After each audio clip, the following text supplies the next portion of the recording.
Good evening, everyone. One more time, welcome to the conference. I would like to start by just thanking all of you for your commitment to education. The work you do, and especially with the IB program, is truly invaluable. If you could, please just give yourselves a round of applause.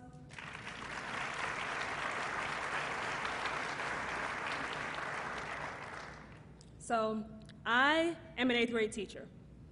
And believe it or not, the most fascinating part of my job is learning to understand my 13-year-old students. I try to get to know their personalities and learn to see the world from their perspective. Through this process, I've really learned that for an 8th grader, school is the world. Nearly everything my students do, feel, think, and believe centers around school. Even though they come from different backgrounds and family circumstances, they're all consumed by their lives at Kelly Miller.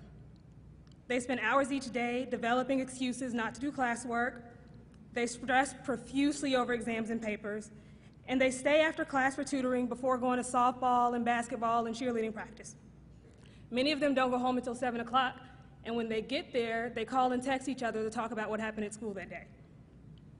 In hindsight, I can see that as an 8th grader, I wasn't very different from my own students. I lived in Milwaukee, Wisconsin, and I had planned on attending Rufus King High School, which is the top public high school in that city, and also just happened to be an IB school. Because of this, when my mother told me that we had to move back to Chicago 2 weeks before I started at Rufus King, in the spirit of a true 8th grader, I was devastated. Still, the move happened, and luckily for me, I was enrolled in the IB program at Curie High School in Chicago. Curie was far from the best high school in the city. It was a below-average mixed minority school with a graduation rate of about 70%.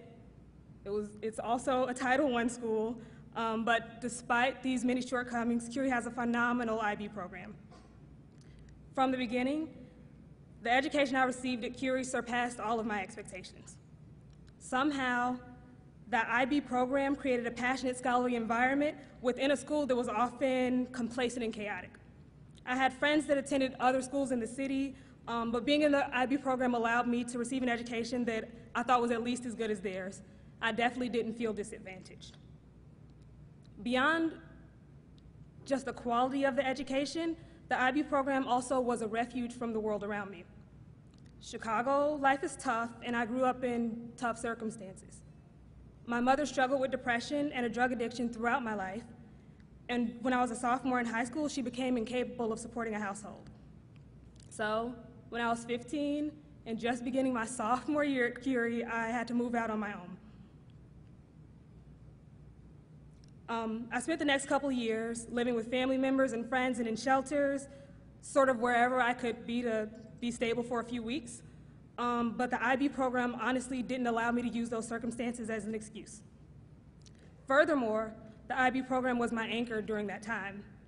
Within IB, I had an extremely supportive family that helped me escape the troubled world that existed outside of school. I earned the IB diploma and went on to attend Washington University on full scholarship. I know that the rigors of the IB program contributed to the school's decision to offer me admission and also prepared me to succeed at a high level. My transition to college was a lot easier than many of my peers. I had done collegiate work in high school, and I had already mastered the all-nighter, of course. The IB program in general, especially the diploma program, is hard work. And I don't mean that lightly.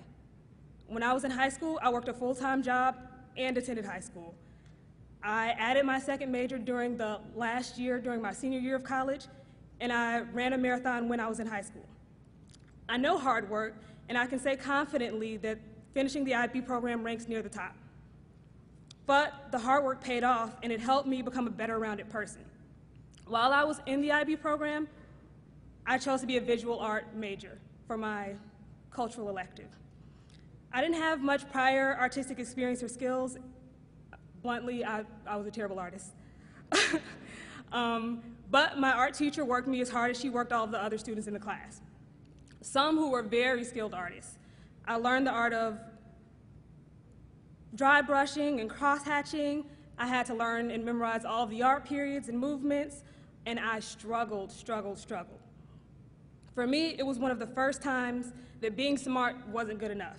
I had to roll up my sleeves and indulge in the entire process. I had to read books and ask questions and commit to really being a hard worker. This is the quality that I think makes an education excellent in any environment. I appreciate how hard I was made to work. I appreciate that smart or dumb or poor were never allowed to be excuses. Everyone did what was required, and if you survived, you took with you an appreciation for hard work. IB taught me that the process of learning is far more valuable than grades, and that commitment and diligence are far more important than hollow intelligence. After graduating from WashU, I joined Teach for America because I know that poor inner-city children can be just as successful as their fortunate peers. I want to instill in my students the same values that my IB teachers so generously gave me. I work them harder than they've ever worked before. I teach them the true meaning of success. I try to show them that success is earned. I show them how good it feels to get an A and have the knowledge and skills to back it up. I appreciate the IB program because it educates indiscriminately, and in my opinion, it's the closest thing that we have to an ideal curriculum.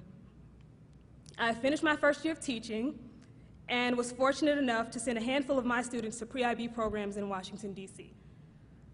I know the IB program will shape and reshape their lives.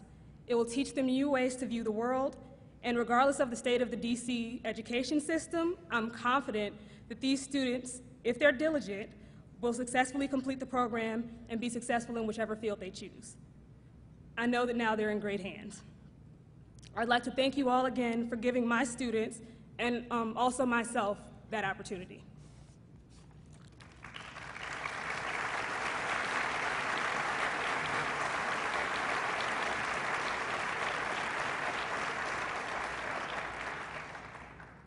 I now have the pleasure of introducing Sarah Kay.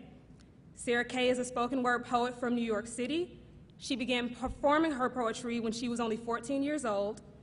Although she was often the youngest poet, she found a home at the Bowery Poetry Club in New York City. In 2004, she founded Project Voice, and since then, she's gone all across the country teaching poetry and spoken word to children of all ages. Most recently, Sarah was featured as a speaker in the 2011 TED Conference. She's an IB Diploma graduate from the United Nations International School in New York City.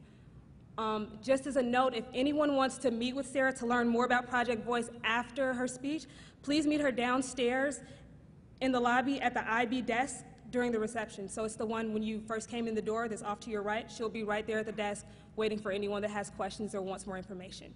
Please join me in welcoming Sarah.